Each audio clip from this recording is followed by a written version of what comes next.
Okay, pag-usapan naman natin 'to. Sabi ho rito ni Madriaga sa impeachment proceedings dun sa hearing sa Kamara, personally nagregalo daw po siya ng, painting. Ito yung naka-inset at may bilog 'no, kay Sara Duterte noong 2021. Na pininta ito ng kanyang scholar na dun sa Laguna. Okay. Mayaman naman kasi 'to, napakayaman nito. Yung mga kapatid nito nasa UK, maalwa ang buhay nila. Tapos eto, nagcha-champion ito sa yung karera ng mga kotse. Yan, ganun yung ano nito. Hanggang sa napahamak lang to sa katarantaduhan ng PAOK TF ni ERAP. Yan yung mga yan sumira ng buhay niya eh. Tapos etong sina Harry Roque. Now, meron po kasing nag-dispute sa painting na yan. Naalala ko dati, hindi lang nabanggit ni Madriaga, naalala ko ho dati, di ba dati akong DDS vlogger, tapos sa Karakaraban, meron silang mga parang mga painting na mga pa-contest. May mga ganyan silang mga gimmick-gimmick noon sa mga kabataan. Kaya ako nagtataka kayo, bakit may taga Laguna, tapos merong taga Davao pa, taga Davao City, dahil nga po sa ganyan. Tapos pareho yung itsura o konsepto ng kanilang drawing. Kasi nga merong silang ganun dati. So ito yung zoom. Ayan. Okay. So sabi niya rito during our video conference, I also noticed the painting I personally gave her as a gift. Sabi niya. Tapos ito ngayon yung si Tanya Gaisano Lee ng Davao City. Sabi niya, I gifted this painting to VP Sara when she was a mayor of Davao City in 2021. Accurate ito. Kasi noong 2021, mayor si Sara sa Davao City. Anything stated otherwise is false. Okay? So yan. So pansinin natin, ikumpara natin ngayon ito. So ito yung kay Ramil Madriaga. Naalala ko sinabi ni Ramil noon, sinabi niya sa hearing, hindi siya gaanong sigurado dito kung ito nga ba yung talagang ibinigay niya. Kasi nga po, dalawa raw yan. Yung isa nasa bahay niya. Oh. Okay? Oh, ito yung nagpinta nung hawak niya. Ikumpara natin ngayon yung dalawa. Ito, yung nasa may, yung nandong kay Sara. Ang pagkakaiba, malaki ho yung pagkakaiba nila. Kasi kung titignan ninyo, mukhang ang model dito na nakay Sara, si Amy Marcos. Mahaba po yung baba. Tapos long hair. O, di ba si Amy nga ang model?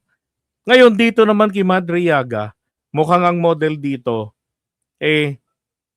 ibang babae, baka si Sara. O, kasi may buhok. Yung picture dyan ni Sara, may buhok niya dyan Magkaiba. Magkahawig lang yung damit. Diba? Magkaiba rin yung manggas. Pareho yung dito sa bilog. Yan, buwan ata yan o halo. Oh. Diba? Yung dito sa dibdib. Yan pareho. Dito nawalan. Dito.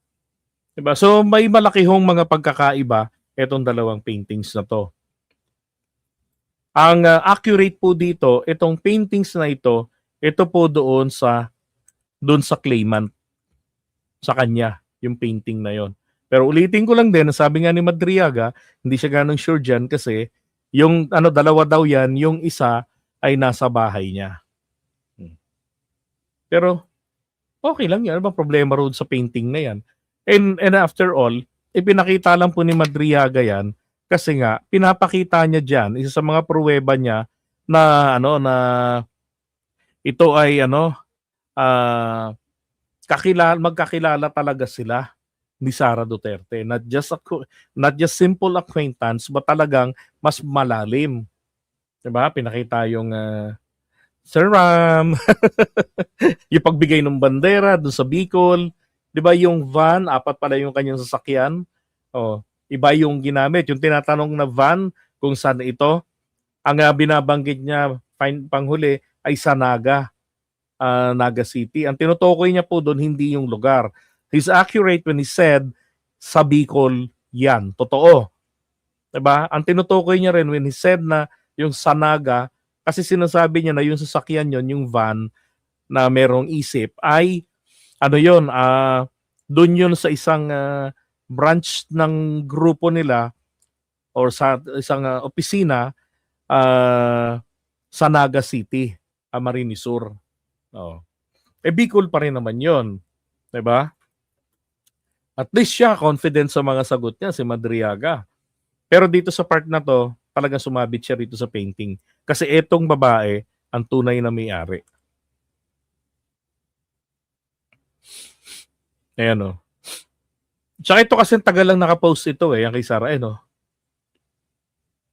Nipis ang ikli ng buhok niya. August 16, 2021. Oh. And ito ay gawa ng isang Dabawenya artist. Lahat po ng kanyang mga paintings ay walang mukha. Kaya sa tingin nyo, ano kaya sa tingin nyo ang ibig sabihin ng ganitong style niya?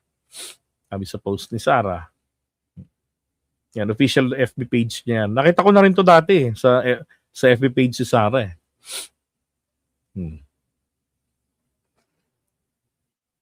Siya talaga po yung may-ari. Etong si Tanya. Nagkamali si Madriaga na i-claim ito yung kanyang binigay. Kasi yung hawak niya mismo, iba talaga naman ng itsura. Diba? Pero hindi naman ito makakasira nang sabihin nila na kung tingin ng mga tao, may credibility si Madriaga, hindi naman ito makakasira. Kasi magkakahawig naman din Diba? At saka, again, sabi niya, hindi siya ganun kasiguradong yan nga kasi dalawa yan. Ito naman talaga yung isa. Wala ring mukha. Kasi alam ko may pa-contest ng ganito dati. Tapos yung artist palang gumawa nito, mga paintings niya, talagang faceless. I don't know kung anong klaseng style ito, itong yung ganyan.